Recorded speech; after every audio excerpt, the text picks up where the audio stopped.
ह्या वेळेस एक थेंब पण रंग माझ्या अंगावर पडून येणार नाही, कारण हा आहे माझा काजळ कवच टोटका.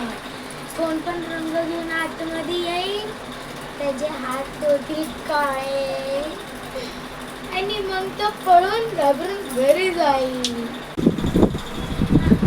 अगं मम्मी, हे काय लावले दाराला? तू मम्मी कमी आणि बुलबुल्यामधली मोंजोली कशाच वाटते?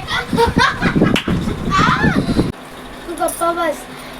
हा पॅरेशूट टेल आहे, ह्याच्यावर रंग काय, माशी पण माझ्या अंगावर बसली ना घसरून पडून जाईल. अगं सुमित्रा, हे काय लावलंय? ग्रीस आहे का? माझ्या हाताला लागलं सगळं. अहो सासूबाई, तुम्ही माझ्या थोडक्यात अटकलात.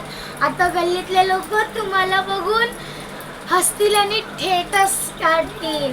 काय बाई, आता मी मंदिरात कशी जाऊ?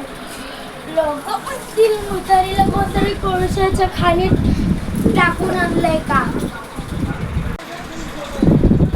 अरे तुम्ही दरवाजा लाव, त्या पोरं बसलेत बाहेर बाटल्या घेऊन.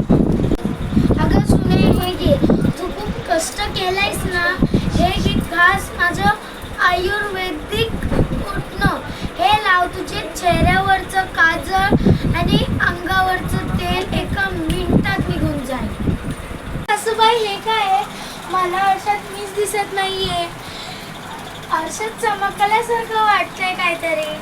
काय सुमित्रा, तू पण ना, दरवाजाला काय लावलंय? चिखल आहे का डांबर आहे?